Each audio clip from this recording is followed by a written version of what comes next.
Welcome to a live edition of the WiseTake DFS podcast, sponsored by the hottest team in the DFS industry, Daily Roto Sharks. If you want to be prepared for your DFS slates every night, you need to join the hashtag Sheet Squad movement. Check it out at dailyrotosharks.com now. I am your host, CK013. You can find me on Twitter at CK_013. And I'm joined, of course, by WiseTake regulars Matt Amen. You can find him on Twitter at Matt Amen 123. You can also find some of his work over at Daily Roto Sharks under Matt's Stacks. We're also joined by, of course, you guys know him very well, and his name has never been more fitting than ever, Steve Hillman, a.k.a. Fuego Steve. You can find him on Twitter at Fuego Steve. And obviously you can find his articles for value MLB plays over there. Fellas, how we doing today? Happy Easter. Happy Easter. Thank you, guys. I'm not doing as well as Fuego. He's been on fire lately. It's been an incredible run. Fuego has been on fire, yes. Yes. Yeah, it's definitely been crazy. Let's put it that way. Almost 10K in 4 days, 3 days, and nearly winning like 5 GPPs, coming in the top 10, and like maybe 5 or 6, 7 GPPs. And it's been a pretty crazy week. He's killing it in multiple sports. Yeah, I mean, like now I'm kind of looking forward to NBA ending so I can focus on MLB, sort of. Yeah, sort of. Sort of. You'll never really be over the NBA, though. Right. No, not with these finishes. I won't be. Nobody blames you, bro. Go with what works, right? Yeah, exactly. You go with works. All right, we are live, obviously, for those of you that are watching with us now. It's about 11:54 p.m. on the East Coast. Easter's just about over, but for those of you who celebrate Easter, happy Easter. There is a chat feature available on the YouTube page. You can go ahead and tweet it out to whoever you want. For those of you that are subscribers, we appreciate it. And for those of you who aren't, hopefully after this pod, you will be. So obviously we got a lot going on. We're streaming live. Now, for those of you that may have seen last week we did stream it live, but it was an accident. I'm going to be honest with you. I did not mean to do that. Fuego actually pointed it out to me that it was happening. And then by that time, I didn't realize it until we were done and it was over. So this is the first time that we meant to go live. Just wanted to clarify that. All right. Yeah, so let's see. Let's dive right in, right? Sure. We got some monster tournaments tomorrow on both sites. So check them out. And it's kind of it is a short slate because there are 2 slates kind of split up. But some really, in FanDuel, for example, you have the $55 Epic Grand Slam, $50,000 to first. You can do the $4 $25,000 to first, or you can do a $7 $15,000 to first. So some really good tournaments out there. Right, yeah, for sure. Right. Matt, I haven't heard from you, man. Yeah, what's going on with you, man? You're quiet over there today. Not much. I had a great Easter. Hung out with the family. Went to the beach. Had a decent DFS weekend. I had 4th place on Saturday in the $5 3 max, and then a 2nd place in the knuckleball on DraftKings on Friday. So it was a good weekend. I was real close to breaking through, but nowhere near like our boy. Did you even tell us that? I didn't even know that. Yeah. I'm sorry. I was overshadowing. No, it's all right. I posted it in our chat. I tweeted the one night. Did you? Nice. Great job. Yeah, I mean, it wasn't a big deal. It was only $650 and then only $200 or whatever. Only. Yeah. I'm sure many of our listeners would be very happy with that. So. Yeah. Well, hey, I'm excited for tomorrow. I want to get that $50,000 on DraftKings or the $25,000 on FanDuel. There you go. I was telling Chris before the show, I'm looking to put 150 lineups in each of those GPPs. So I'm excited to break down the slate because it looks like a really good GPP slate. It's not too – I don't think the chalk is going to condense in one spot. Yeah. I would definitely I'm excited. All right, so let's go ahead and get into it. We got I got the stuff pulled up. We still have enough. Let's do this. Actually, I got to switch the dates here. So we're not going to talk about the 11 a.m. makeup game or whatever it is, just because if it was an actual if it was like a small slate with it, then we would do it. But because it's just an all day, we're just going to go over the main slate here. With that said, it looks like we're starting off with Derek Holland, the lefty of the Chicago White Sox, visiting Jordan Montgomery, the young lefty of the New York Yankees. I think he's only making his second start. He looked pretty good in his first one. Temperature's about 64 degrees in New York, about 38% humidity. Winds as of right now are forecasted to be blowing out to right field about 11 miles an hour. Keep a track on that. So Derek Holland, 2016, he had a 38.3% ground ball rate. He's an extreme fly ball pitcher. Through 2 starts this year, it's about 33.3%. So he's continuing the trend. He's susceptible to the home run ball. And righties just kill him. On the other side, Jordan Zimmerman, he looked really good in his first start. He obviously has some high K upside, but he also has a fly ball rate that is pretty high. Matt, what are we doing here? I like all the hitters in this game. I like the hitters a lot. Jordan Montgomery looked pretty good in his first start, and it looks like he does have some K upside, so maybe I could consider him for SP2 on DraftKings, but not on FanDuel. Derek Holland, I feel like, has gotten a little bit lucky so far this season. Both games that he pitched were both really cold games, really wind-blowing in games. And like you just mentioned, he's a fly ball pitcher. So I could see in Yankee Stadium him running into some trouble for sure. So I definitely like the hitters in this game. The only thing the pitchers have working for them is, like you said, the wind is blowing from right to left. Right to left, right? I guess it depends on where you look. Obviously, we're going to have to check tomorrow. From what I see from Fantasy Labs, it says it's blowing out to right.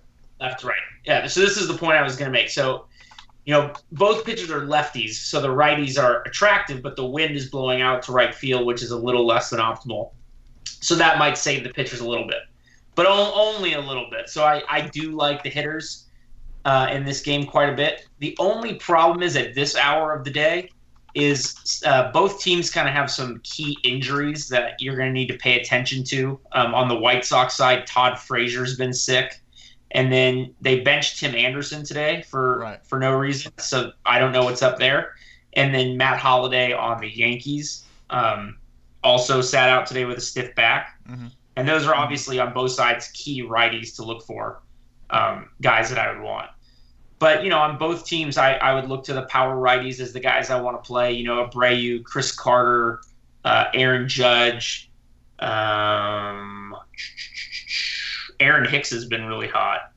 Yeah. And then, the White Sox kind of have all these cheap guys that have a decent amount of power that look good early. This Matt Davidson, Jacob May's really cheap. So anyways, yeah, I like the bats and not the pitchers here. Okay, Fuego, what you got for us?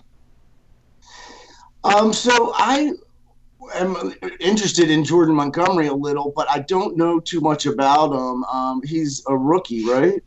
Yeah, he is a rookie. He pitched the other day, and he was Yeah, that's what I'm saying. I mean, he struck out 7 guys in 4.2 innings. And the White Sox can strike out.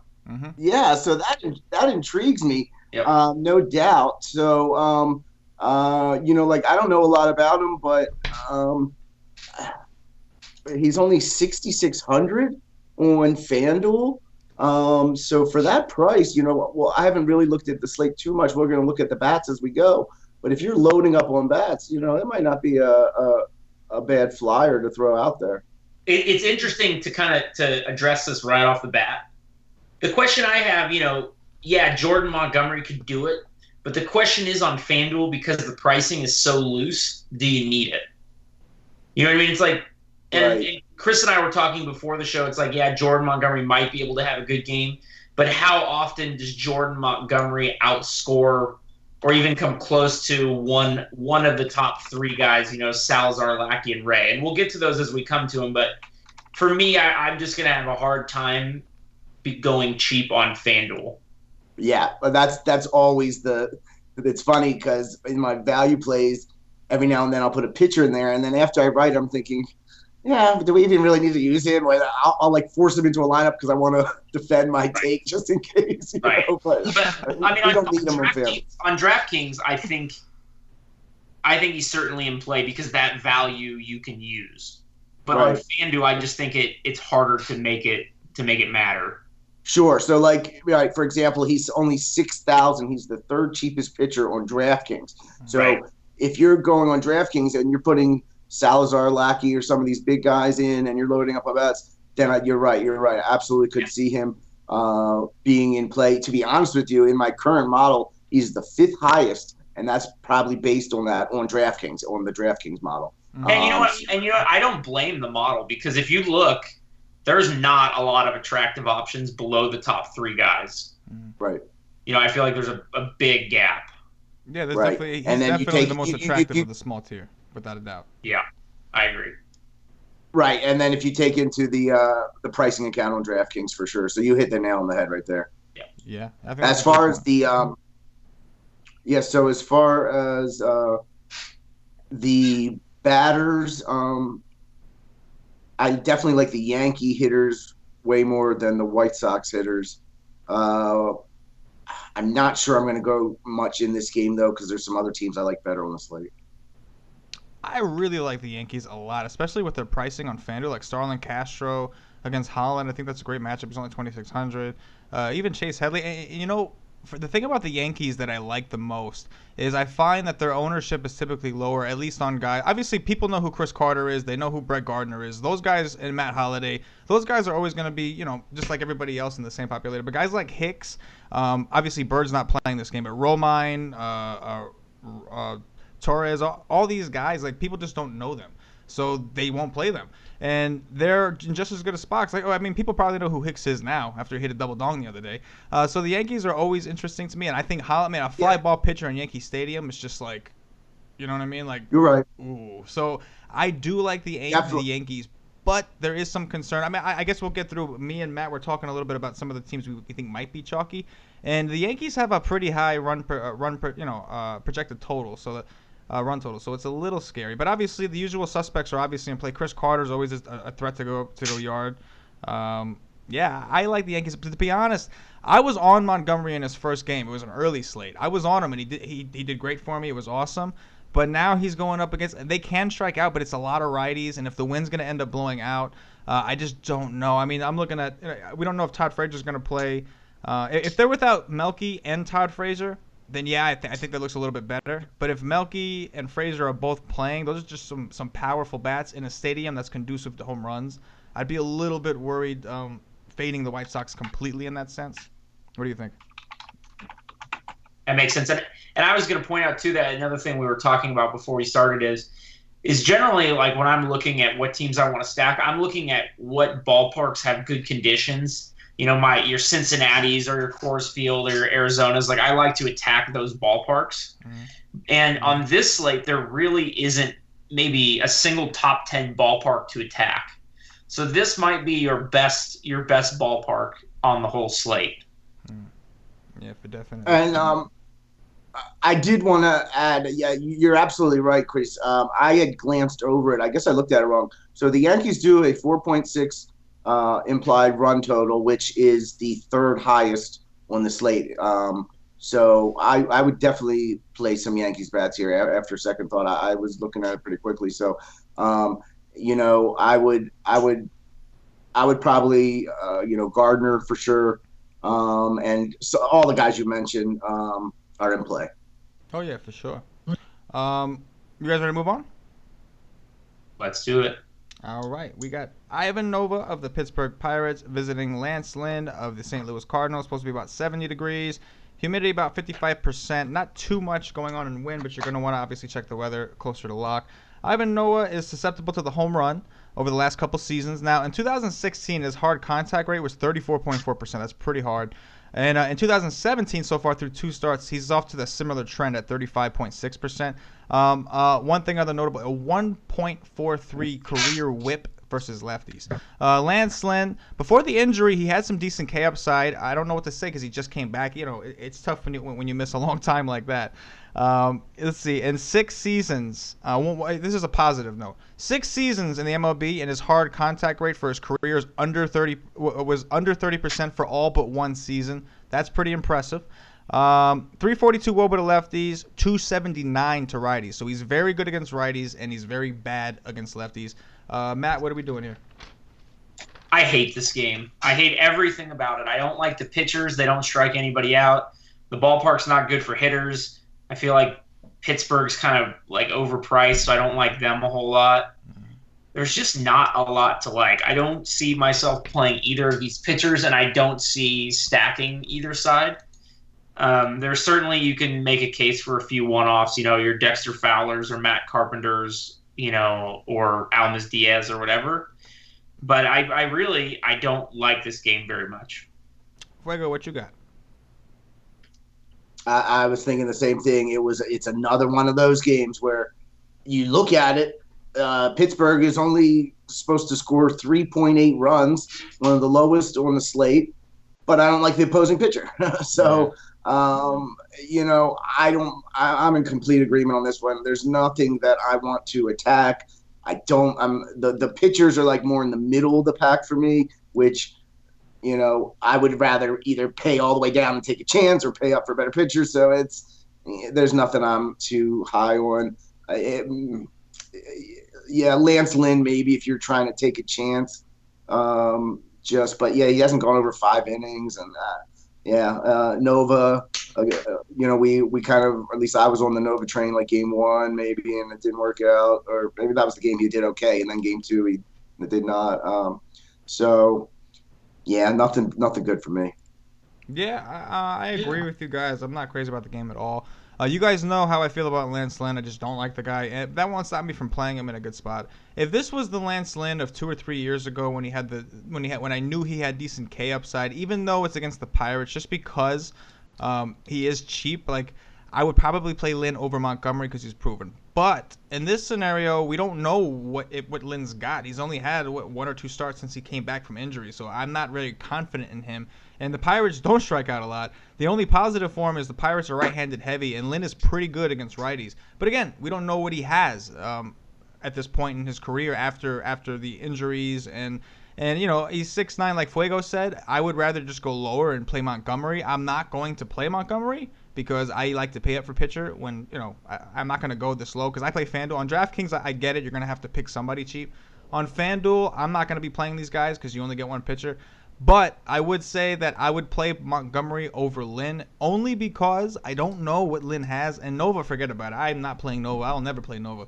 I don't. It's nothing against him personally. I just don't like his stuff. I watched him over on the Yankees for years from the East Coast, and I just don't think he's that great. Now he's not a guy that I want to target either. Don't get me wrong. I don't think he's terrible. He's just not really a guy that I see having a lot of upside, and especially against a team like the Cardinals, who typically hit righties pretty well to begin with. So I think you guys, I'm actually with you guys on this one. You guys want to move on? Let's move on. All right, we got everybody's favorite pitcher, Jared Weaver of the Padres, visiting Jaime Garcia, the lefty from the Braves.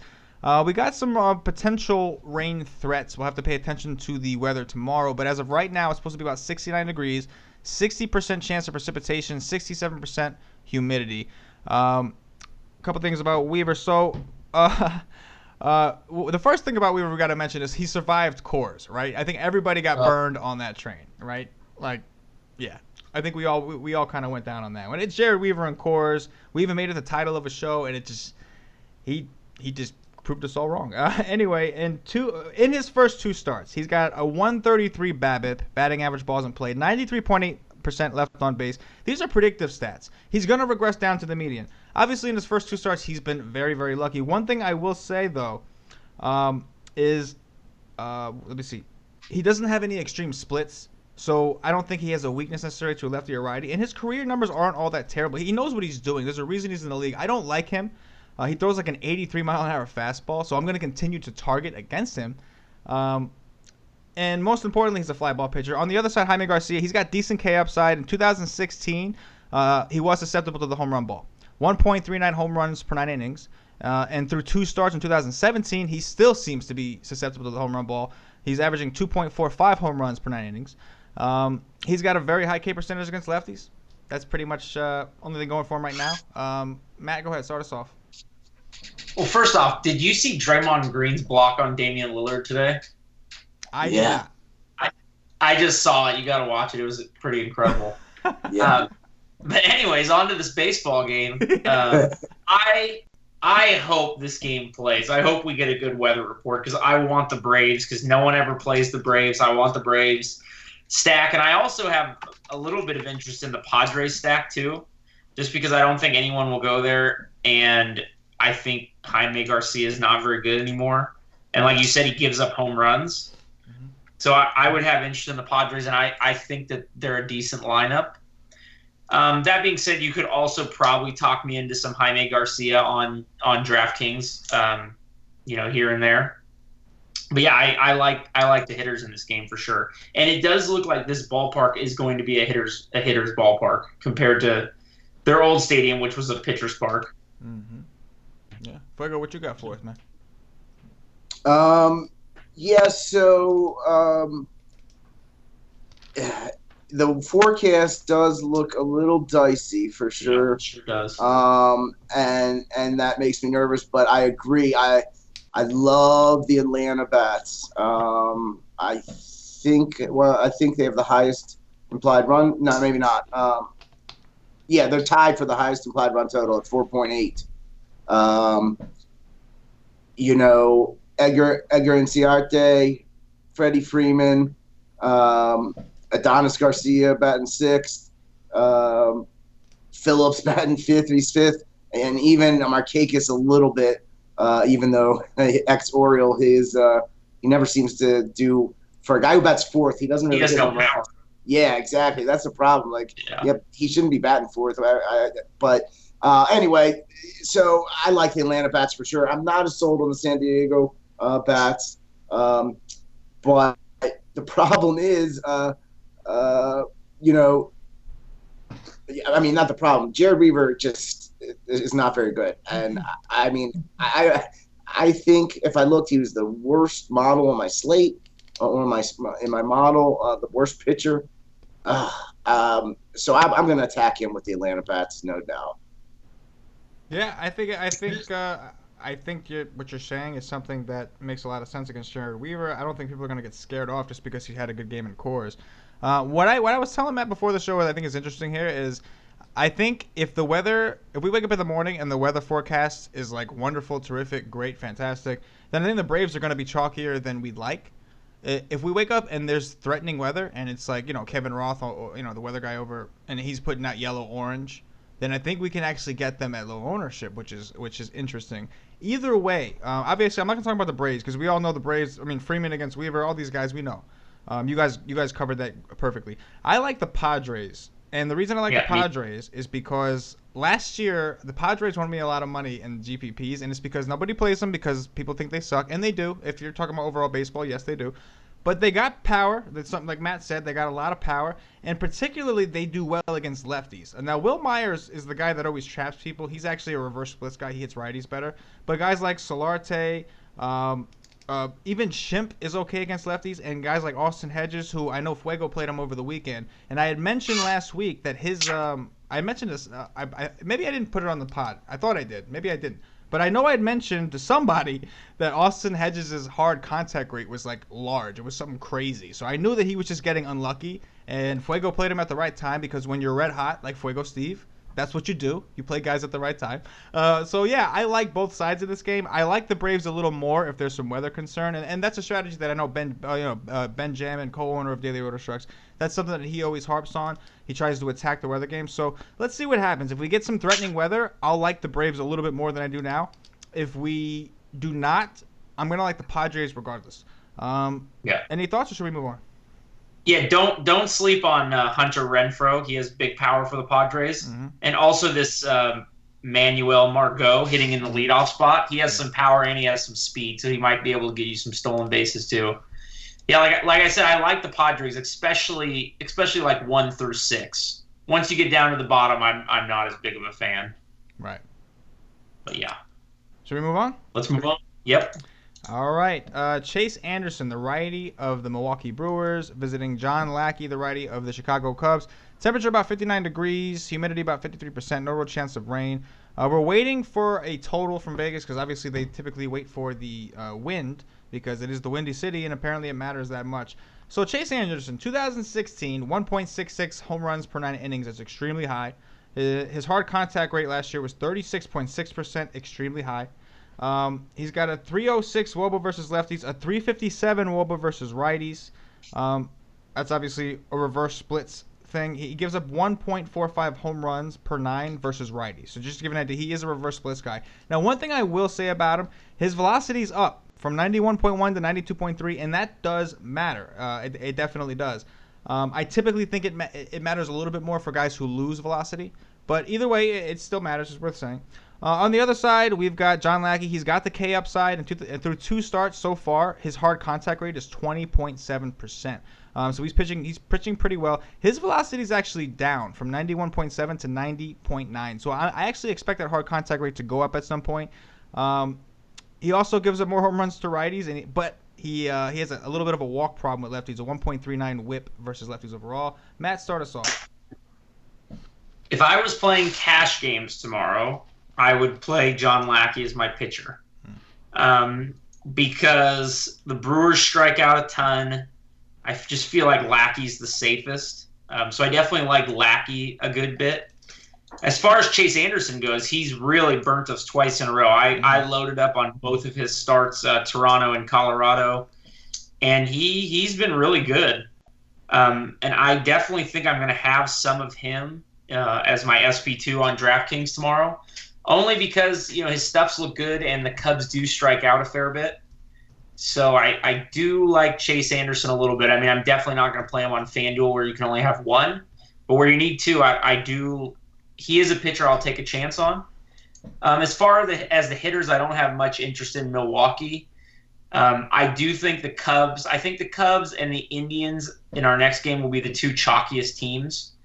And my first reaction is I think I'm going to fade the Cubs. I mean, I'll have some of them, but I'm not going to stack them up real hard. Only because, this ballpark, it's going to be cold. The ballpark plays much bigger when it looks like the wind is going to be blowing in. And like I said, I do have some respect for the way Chase Anderson's been pitching. So considering how chalky I think they'll be, I think I'm going to stay away from the Cubs mostly. But I do like Chris Bryant a lot. He's awesome. Like we said, Anderson is a reverse splits pitcher. And Bryant did homer off Anderson last season. So anyways, yeah, that's my take. Okay, what you got, Fuego? Don't have any love for either of the batter side. Anderson's playable, I think, but on the pitcher side, I would definitely I would definitely go to Lackey. Even though I've been playing a lot of Milwaukee bats recently and they've been coming through, and that's what it's so.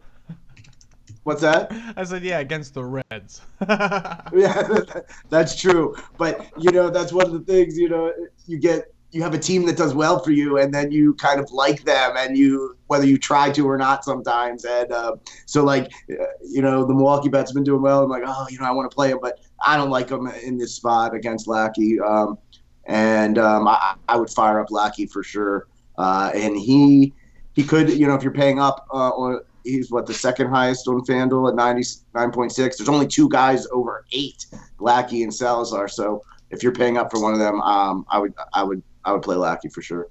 Yeah, I certainly think Lackey, like Matt said, it was a great call. He actually pointed that out to me. I was looking for who the cash game pitcher would be tomorrow, and he pointed out to me Lackey, and he's right. He's absolutely the safest in the best spot. There are a couple lefties that you got to worry about. This Eric Thames guy, man, he's red hot. He's for real. He is just for real. And FanDuel just they refuse to price him appropriately. He's only 3.2. I understand he was in the 2, so it's a jump. But the guy's hit home runs in 3 straight games at least, right? Something like that. It's funny how each site kind of has their guys that they won't price appropriately. Yeah. Like FanDuel has a whole bunch of guys, and they still have this Mitch Haniger that we'll get to later on Seattle that's way too cheap. But then DraftKings has guys that are like that too, like Jay Bruce. They just will not price him up, no matter the matchup. What's up with? It's just funny. It's Hernan Perez, man. he is 2,100 on FanDuel every day. He's 3.9 on DraftKings, and it's what? One of you make up your mind or split the difference or something. Right. That's a good point. It's crazy. But yeah, I think Lackey is the cash game plays. He seems to be the safest against the Brewers in a pitcher-friendly ballpark. I think for the hitters, it's going to come down to the wind. I do think Matt is right. I do think the top four, and honestly, probably the top five, I think are going to be chalk here. So it kind of makes it tough if you want to play these guys, but the bottom of the order could be an interesting way to differentiate yourself in tournaments. In cash games, I think that the Cubs are certainly a team you're going to be like Chris Bryant, for instance. If you're aware of the righty splits, he stands out. Obviously, Matt said he homered off him last year. But yeah, Contreras is in a very interesting spot. If he bats at the bottom of the order, people might just skip him altogether because, a lot of people don't even bother to look into the splits. They'll just kind of look and they'll say, oh, Chase Anderson's a righty. That means we play the lefties.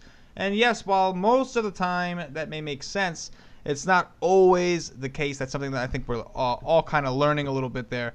So I do think that, I think you can still play the Cubs. They're going to be chalk, but hey, it is what it is. And as far as the Brewers, while I wouldn't be surprised if some of these guys got to Lackey, I just don't think you have to go there. I think there's other teams in better spots. I just don't see why you have to go there. But yeah, I mean, Fuego's right. I've been riding the Brewers over the weekend against the Reds. But you know what? I'm gonna ride whoever is playing the Reds. So it's like my attachment is more with the Reds than it is with the Brewers, to be honest. But yeah, I think you guys were pretty good about it. Should we move on? Let's move on. All right, Fuego's boy, Jesse Chavez of the Los Angeles Angels of Anaheim. How appropriate. Fuego, this is why I tried to get you on so bad. We were just going to do me and Matt, and I was like, Fuego, you want to hop on? Wow, that's funny. So I got to ask you again. So just to report, Matt, how many days does he have left with the Avatar where it's mandatory? I don't know. What day did you start it on? Well, if he's back on the slate, it's probably been almost a week. It's probably been 5 days, right? 5 days, yeah. So you got 2 more days? Yeah. So you got 2 days to decide. What are you keeping it? How about this? If I get some kind by miracle, I win again in the next couple days, it will never change ever. Okay. Yeah. If not, I will decide. Okay. That's fair. That seems fair. But see, here's the thing though. Even say in 2 days from now you remove it. Like how long? Like obviously, you're Fuego Steve. I don't expect you to ever be anything but Fuego. But if you were to go cold, how long would it take before you were like, all right, the Chavez is coming back? Would you bring it back if you went cold? That's the question. Yeah, I always say I'm not superstitious, and I wish I could control stuff just by knocking on wood and stuff like that. But I would be definitely willing to bring it back for sure. Okay. So you're telling me there's a chance. Let's one day at a time, man. One day at a time. I'm with you, man. I'm with you. We talk pretty much every day, so I'm with you. All right. Jesse Chavez of the Los Angeles Angels of Anaheim. That was for you, Matt. Visiting Charlie Morton, the righty of the Houston Astros. 78 degrees, 4% chance of precipitation, 73% humidity. Could see some winds around 9-10 miles an hour. As of now, I see them blowing out to left, but obviously winds change like crazy, so you're going to want to check on that. Jesse, besides being Fuego's avatar that has just brought him incredible luck since losing the bet about Shelby Miller to Matt, he's susceptible to the home run ball. He's got decent K upside, surprisingly. In through 2017, he's got a 27.6% hard contact rate. That's not bad. His velocity is way down, however, 93.2 down to 91.8. He gives up a lot of home runs to lefties, particularly. Charlie Morton is a ground ball pitcher. I typically don't like playing guys against him just because he keeps the ball. He's not really susceptible to home runs much. Last year he had a 20.5% hard hit rate, and he was in a bad ballpark. In 2017, 26.5% hard hit rate. Not exactly what doesn't exactly excite me. Velocity is also up from 94.3 to 95.1. However, against lefties, he's got a 1.74 career whip. That's extremely high. Matt, start us off. I am not going to play either of these pitchers. Chavez because he stinks, and Morton doesn't strike out people enough, and the Angels don't strike out. So I don't want any of Morton. And then on the hitter side, I love the Astros. They actually are a team, even though they have a lot of righties, they seem to hit righties better. So I could see this being the night that the Astros score 11 runs, because Chavez stinks, and then the Angels bullpen I don't think is very good either. So I like the Astros a lot. As far as the Angels goes, like we said, Morton is a ground ball pitcher, so I'm not really interested in any of the Angels outside of Trout and Calhoun. Hmm. And then also I just I stacked the Angels the other day when they were in Kansas City against Carnes. And I started watching the game, and I'm just like, what am I doing? The Angels they don't have enough pop for a stack to win. You know what I mean? They just don't have any. Like, Pujols just looks terrible at the plate. He looks so old and so slow. I can't believe we still have 5 more years of him or whatever it is. But anyways, yeah, for DFS, it's Trout and it's Calhoun and it's nobody else for me. And then I love the Astros. Yeah, it sounded like you were. Never mind. Fuego, what you got for us? It did sound like he was taunting me a little bit, didn't it? It sounded like what? You were taunting me because the way you put the emphasis on how bad Chavez is. It definitely sounded like that. I wasn't taunting you. Throwing some salt in there. Hey, you've been winning all the money. So I mean, what do I have to say? I mean, hey, you win 5,000 every day. Because I noticed what Chris did too. It was funny. Yeah. But speaking of, let's make tomorrow the reverse Chavez, and let's stack all the Houston tomorrow. That's what we're gonna do. So I like Reddick if he's batting in the number 2 hole. Yeah. He's a lefty versus Chavez, who's a righty. I like, I always like Correa. Springer's usually, all the big bats of Houston are usually in play for me anyway. But when they get a great matchup like this against a crappy pitcher like this, fire them all up. You can do a couple different stacks. I find it's interesting when FanDuel, one of the big differences between FanDuel and DraftKings is the amount of stacks. So we know in FanDuel you can only do 3 to 4, as opposed to 4, 5, however many you want. Really on DraftKings, it feels like. So what I'll do on FanDuel is, if I really like a team, just stack it up a bunch of different ways. Since you can only do 4 on FanDuel, stack them 4 in a row, stack 2, stack whatever, and just play with them. So I think the Houston may have the highest, or tied for the highest run total on the board. Yep. So I really like the Astro bats here. Yeah, I like the Astro bats too. It's just it's hard for me. They're such a right-handed lineup, and like Josh Reddick is like, him and Beltran are like and Aoki. There's like the only 3 lefties they have.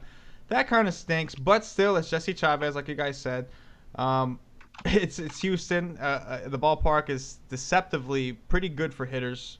Usually when the weather's right anyway. And it's not the best yet, but it's getting there. But yeah, I definitely think I would want to target Jesse Chavez before I target Charlie Morton.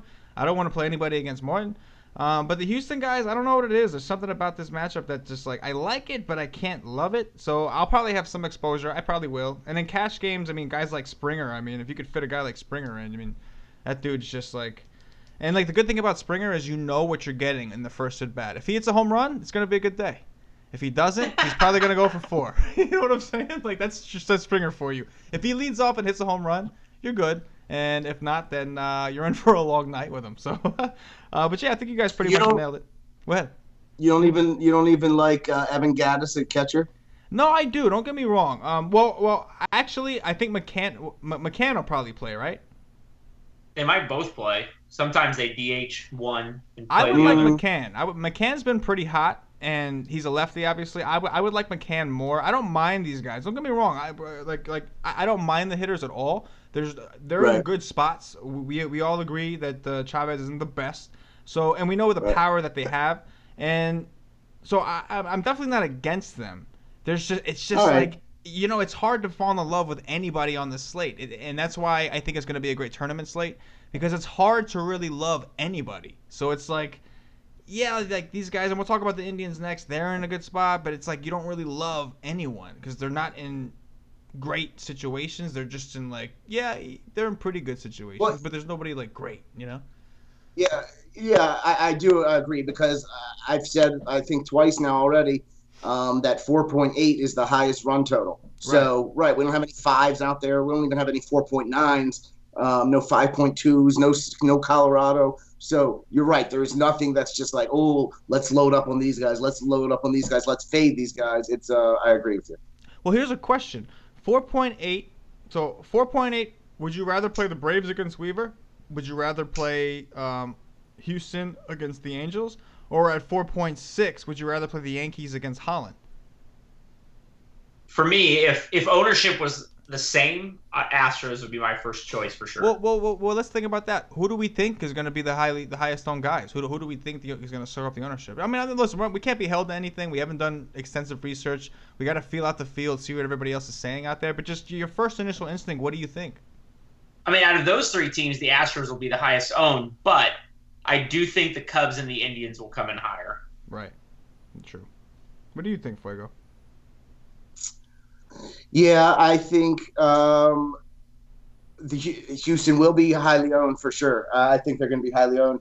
And like I said, again, we have the 4.8. So if you're going to go make a stack and you have 1, 2, 3, 4, whatever, 4.8s or 4.7s, there's not going to be someone – it's not going to gravitate to one necessarily or the other. So you could get some mixed ownership, but you also get the fact that, like I said before, you have big names on the Houston side, so people tend to remember them. Yeah, I mean, remember George Springer and better. You know? Yeah, I mean, guys like Altuve, Correa, and Springer are going to be high owned. Mm-hmm. Right. But guys like Reddick and Marwin Gonzalez and Gaddis and McCann and those type guys, they aren't going to be highly owned. That's true.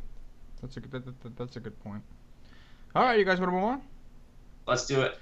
All right, Danny Salazar of the Cleveland Indians, Ben Jamin's Cleveland Indians, going up against, visiting, I should say, Kyle Gibson, the righty from the Minnesota Twins. About 57 degrees, 41% humidity, not a major wind factor going on here. So we know Salazar has some really good K upside. Problem is, in 2016 was his walks, 4.13 walks per 9 innings. In 2017, through 2 starts, he's at 4.63 walks per inning, so it seems to be a trend that he hasn't been able to shake. In 2016, his hard contact rate was 33.8%. Right now, it's 27.3%. He's got a better K percentage against lefties, but he also has a higher whip versus lefties. It's a weird situation. On the other side, we got Kyle Gibson. In 2017, he was very susceptible to the home run ball, 1.22 home runs per 9 innings. 2017, he's averaging about 3 home runs per 9 innings through 2 starts, so that's not looking too good.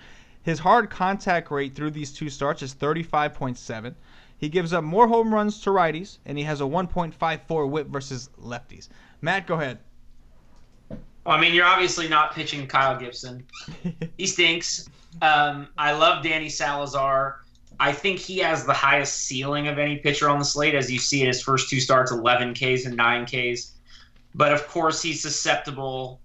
And, you know, I mean, I'm not going to do it. I'm not going to stack the Twins, but you could see them getting blown up. You never know, just because he's so wild at times.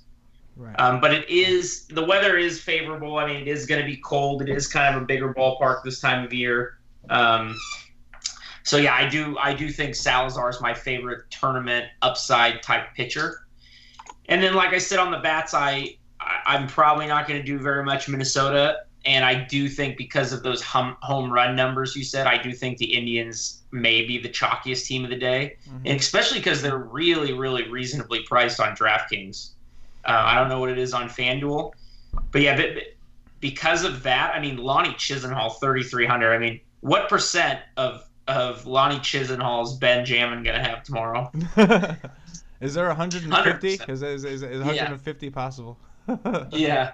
But anyways, I think my plan going in is to fade the Indians and fade the Cubs only because ownership. And then also, you know, Kyle Gibson, he does give up home runs, but he has such a high ground ball rate, 52% for his career. So anyways, just like the Cubs, I'm going to have them sprinkled throughout my lineup, but they're not going to be one of my main teams, again, because of the weather and then because they're facing a ground ball pitcher. Okay. Fuego, what you got?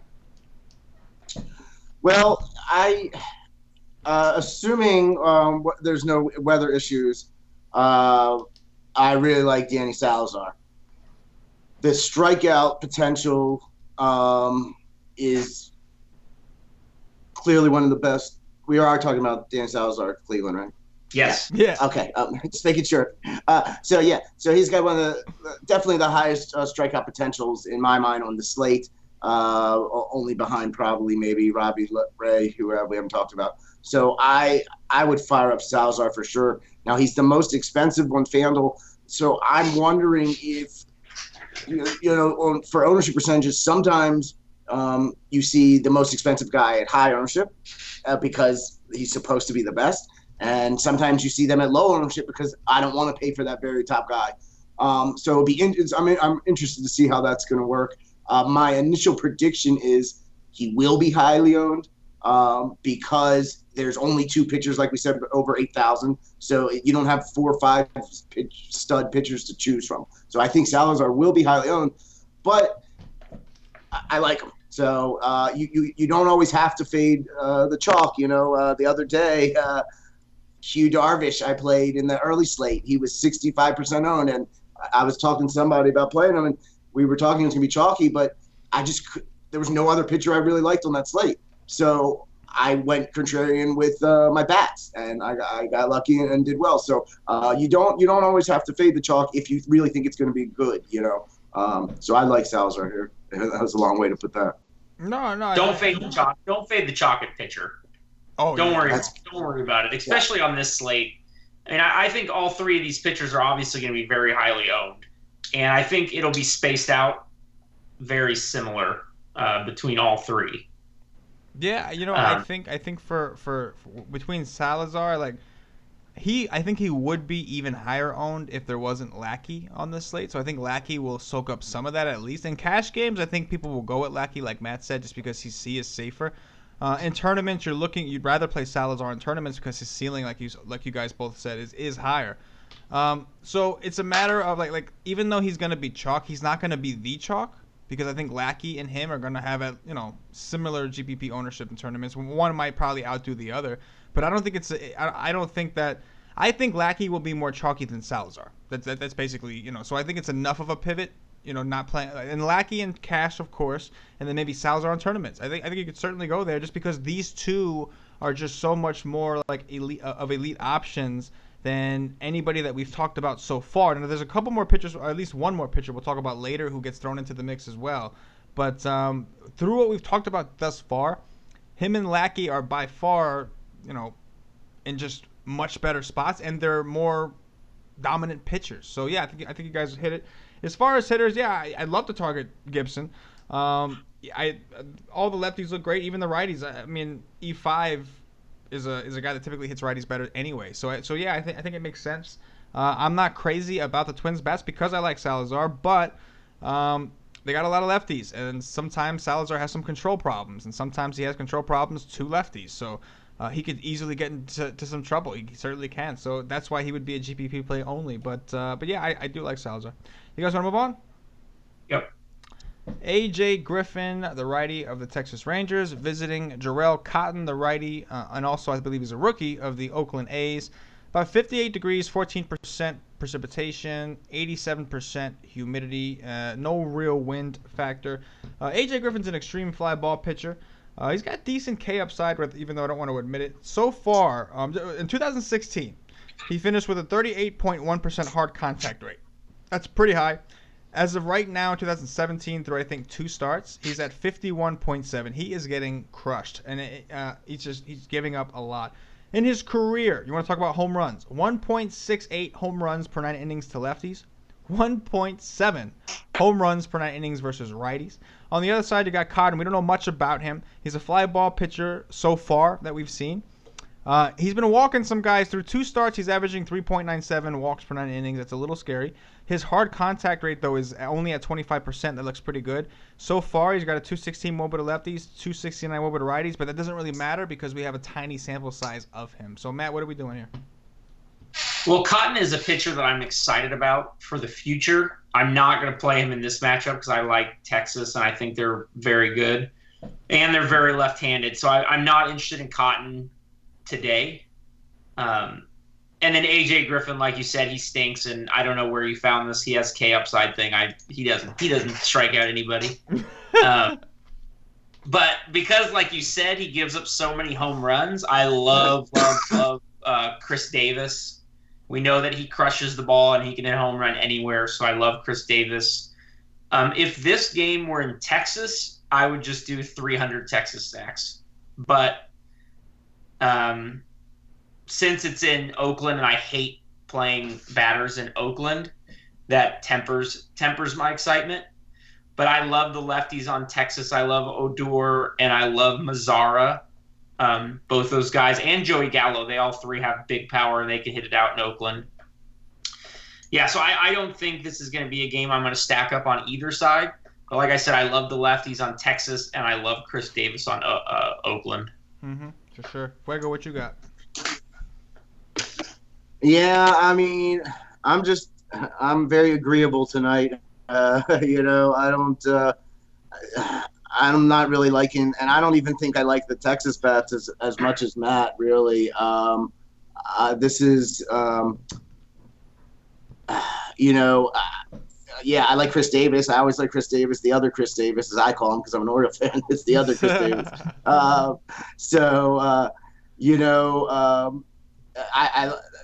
The implied run total for Oakland is 4.6, actually, which is on the higher end for the slate. So if you're looking at the Vegas, they want you to play some guys on the Oakland side. So if I were to play guys on the Oakland side, maybe Rajai Davis leading off, Chris Davis, like we already said, Matt Joyce again if he's batting second.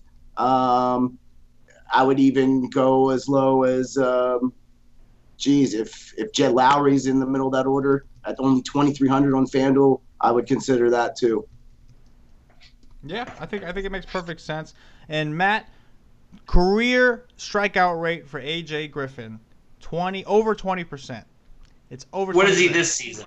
What is he this season? This season, 19.5. So maybe a little bit down. But for his career, he does have K upside. It may not. I didn't say he had ceiling. I didn't say that. Because to have ceiling, you have to not get bombed every time you go and pitch. But he does have the K upside. I got to throw it out there. With that said, I do agree. I think AJ Griffin is a horrible pitcher. I would never play him for any reason. I do not like him. He's a fly ball pitcher. It's a good park for him, but I like some of the A's. I like the A's a little bit more than you do, Matt. I do. The guys that I like. I said I love Chris Davis. Yeah, no. I love Davis too, but I like a couple other guys. I like Joyce. I like Vogt. I like even Yonder Alonso. It's horrible. He's horrible. Don't get me wrong. He's terrible. I wouldn't want him on my team. But in this matchup, a fly ball situation against a pitcher that just gets bombed, I feel like against this kind of guy, even guys who don't hit home runs have the potential to hit home runs. So I definitely like the A's. I think Griffin is he's by far got to be the most home run pitcher on the slate, at least that we've talked about this far. So I have a lot of interest in the Oakland bats. As far as the Ranger bats, I like them, but Cotton actually hasn't been all that bad, so I'm not crazy about the Texas guys. Like, I'm okay with them. Like, they're obviously super powerful. Mazzara, I'm certainly not going to play Cotton. There's no way. He's got the lowest whip on the slate, I think. Yeah. So I'm a little afraid of him. I think Gallo is certainly interesting just because, like you said, Matt, he's got mega power and people still aren't really playing him all that much. Mazzara, Odor, the usual suspects, but I'm not dying to target him. Griffin, though, I wouldn't mind going after him because I know it's ugly, right? You don't want to play Matt Joyce. You don't want to play Vogt. You certainly don't want to play Yonder Alonso. But these guys nobody wants to play them, and sometimes they do. Kind of like the Padres did for me last year. They can win you a tournament.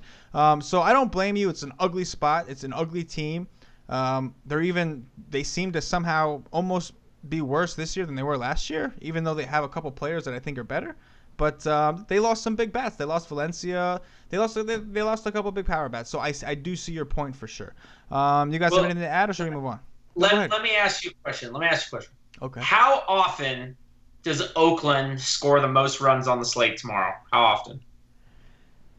Okay, that's a good point. They don't do it often. How often does somebody take down like a 50,000 entry player GPP? You know what I'm saying? So it's not very often. But if almost take them down with the Minnesota Twins. See, how many times do the Twins lead in scoring? That's true, right? I was that close. I think the Twins have a better chance tomorrow against Danny Salazar of scoring 10 than Oakland does tomorrow against AJ Griffin. No Oh. way. That's a hot take. Okay, well, I'll Oh. tell you, you and Chris might have to have a bet this week. We might have to. We might have to think of one at some point. We'll come back to that. We'll come back to Okay. that, but we might have All to right. figure out a way to justify that. Anyway, let's move Okay. on, and we'll touch up on that after the show, Matt. Definitely, that could be fun. All right. Let's see. Robbie Ray, the lefty of the Arizona Diamondbacks, visiting Brandon McCarthy, the righty of the Los Angeles Dodgers. About 66 degrees, no real chance of rain, 69% humidity. Let's see. Robbie Ray has some high K upside.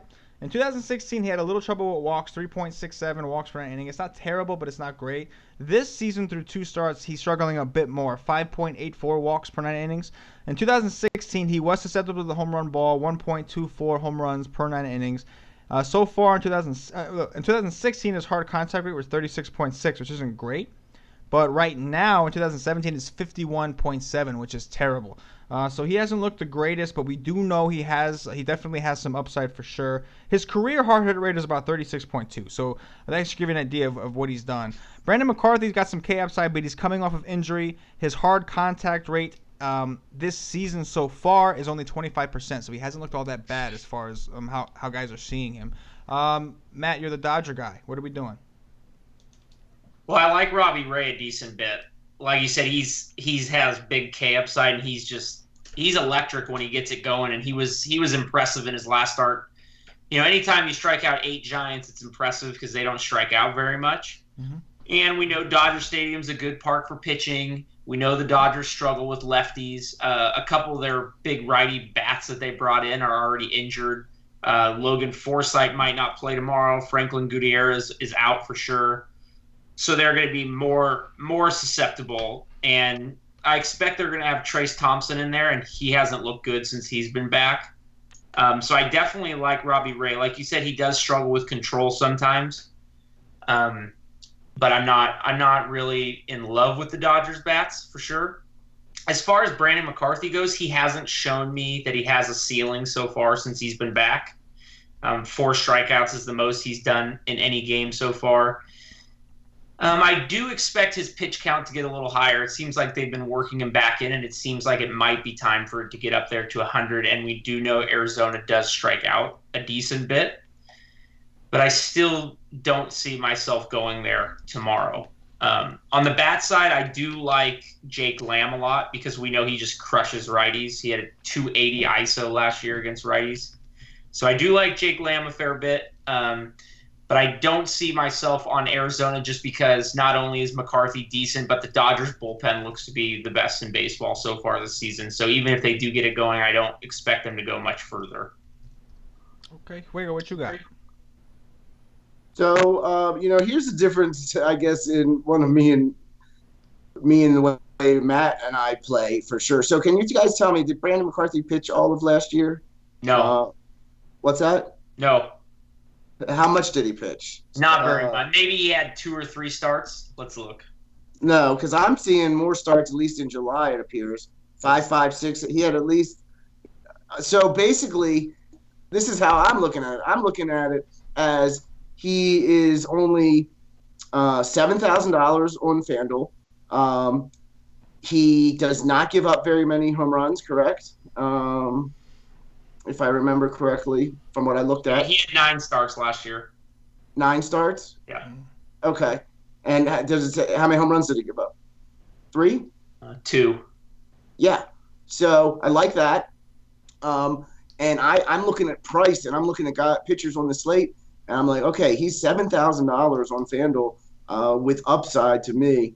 I like him. I like him quite a bit. And I like Ray, too, because of his upside, and the strikeouts are always there. But as far as McCarthy goes, based on price, based on the innings, like you said, that's or the strikeouts is he hasn't had more than 4. But there were times last year, I think he had 7 and 4 innings once. He had 8 and 6 innings. I think he had maybe 1 an inning last year, 52 and 50 innings. So I think he's got the potential. Let's put it that way. And my mind's looking at price. My mind's looking at all these other things when I'm looking at it, and I see him in the middle of the pack with upside. And once I construct lineups, I'll have a better idea. But I don't mind McCarthy. Yeah, I guess my main problem with McCarthy is just, if you look at his 9 starts last year, the longest he went was 6 innings, was his most innings. Right. And, I expect them to bump him up a little bit because hasn't thrown very many so far. But I would be shocked if he got into the 7th inning tomorrow. And to win 100,000 person GPP, you're going to need your pitcher to dominate and do great. And I just don't think he can do it. I mean, I would, if they played tomorrow's game 10 times with McCarthy and Chase Anderson pitched 10 times tomorrow, I'm saying Chase Anderson gets a higher score out of those 10 than Brandon McCarthy does. Because I just don't think he's capable of a 30-point game on DraftKings, that is. And that's why I don't want him. Yeah, obviously, I played. He had 27 last year, 29 last year, 27. He has upside. It's just like when we don't know, like he doesn't seem comfortable yet. He doesn't seem like the same Brandon McCarthy. I think like if this matchup about 3 or 4, but maybe about 2 months from now, yeah, I'm gonna want McCarthy. But he hasn't shown yet that he's back to his original stuff. I think that's my problem with him. Here's the thing: on DraftKings, I think he certainly makes sense for a tournament. I wouldn't get mad just for the simple fact that Arizona alone strikes out a lot. Just for that fact alone, and his price, yeah, I think it makes sense in a tournament on DraftKings. But on FanDuel, am I going to play him over Lackey, Salazar, even Robbie Ray on the other side? I don't know if I can. I don't know if I can. I get one pitcher spot on FanDuel, and I don't know if, even on a slate where pitchers are kind of limited, I don't know if I can go to him just yet. Now, obviously, that makes him a great tournament play because I'm not the only one who thinks that. Obviously, there's 3 of us on the show. 2 of us feel that way, and 1 of us doesn't. So that kind of gives you an idea. He's going to be a low-owned guy, and he has the upside. I think Matt would agree. He can strike guys out. We all know that Arizona does strike out. It's just, I think what Matt's trying to say, and what I agree with, is like we don't know if we can trust him just yet. He's coming back from an injury. We don't know if we can trust him. But Fuego, he is certainly an interesting GPP play with upside for sure. Yeah, let me just add one last final thought. Well, maybe 2. So if the Diamondbacks are implied run total is 3.4 runs, right? Right. That's the lowest on the slate. Well, if they're only going to score 3.4 runs, doesn't that mean that McCarthy's going to have to pitch well? Yes, but for the Dodgers, 6 innings. Yes, the Dodgers also have a really good bullpen.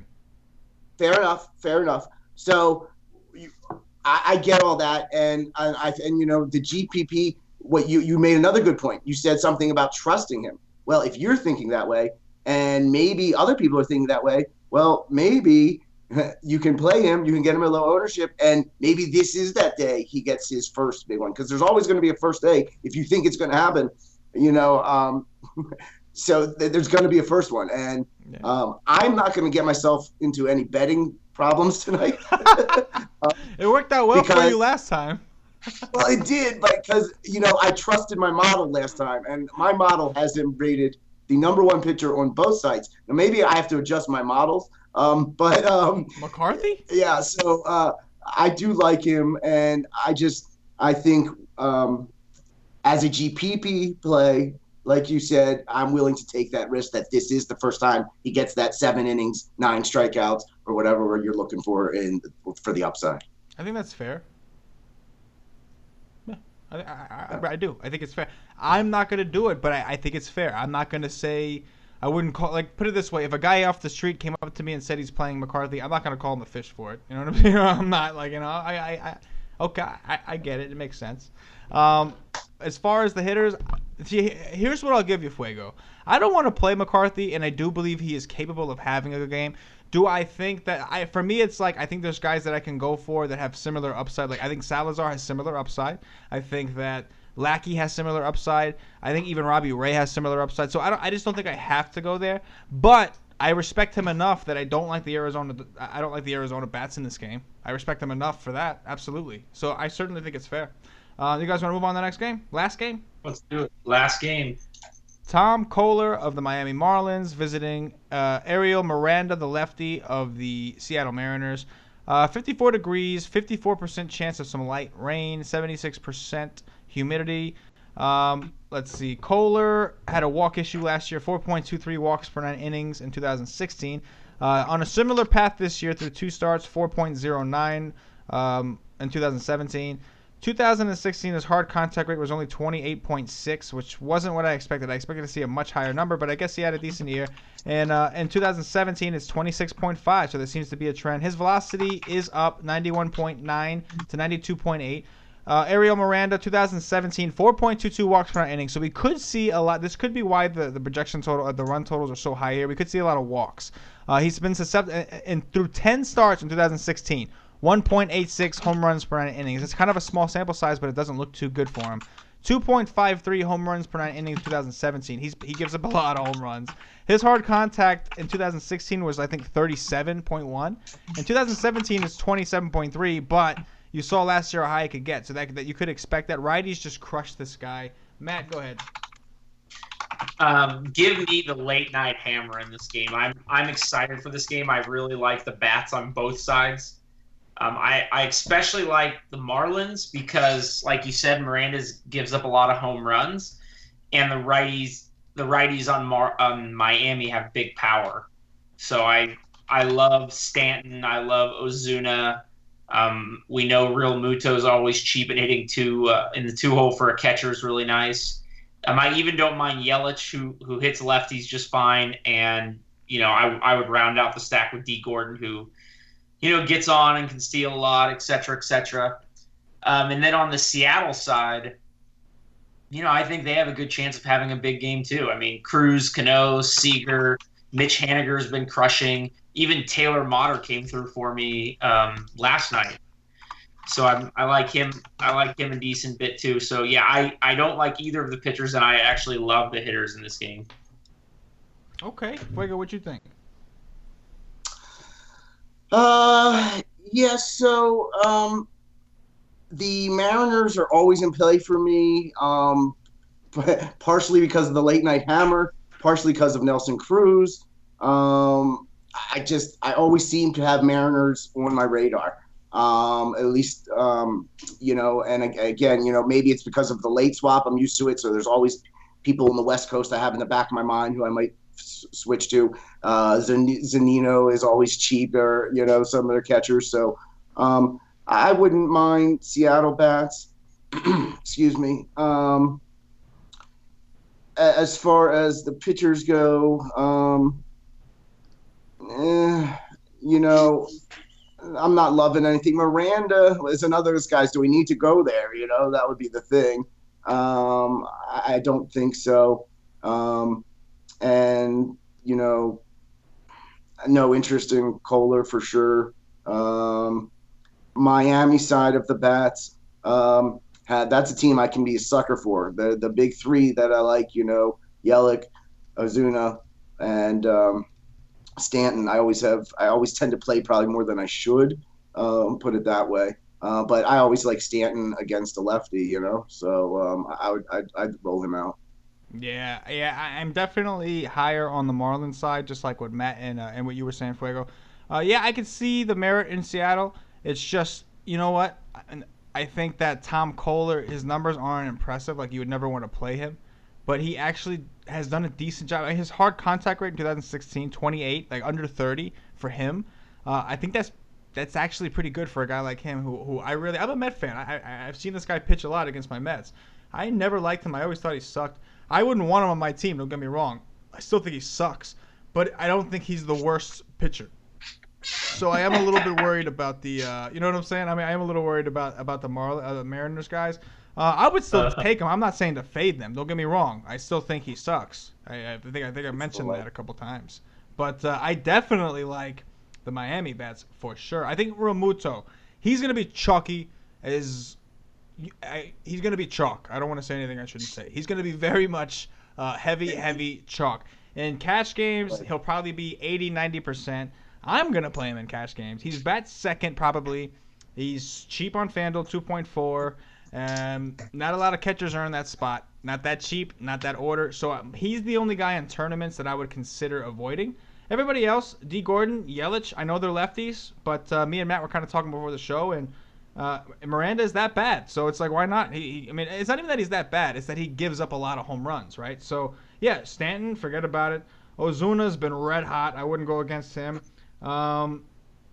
Yeah, I like the Marlins bats. It's just going to be tough to figure out which ones because it's either the guys that everybody knows or it's some guys that you never heard of before.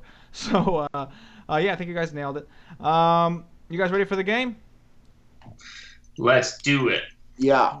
All right, we're going to do the game, and then we did have a couple questions that we can answer real quick. And then that's it. We'll call it a night. So, who wants the first pick here? Who should we get? Fuego, you've been red hot, man. You get the first pick.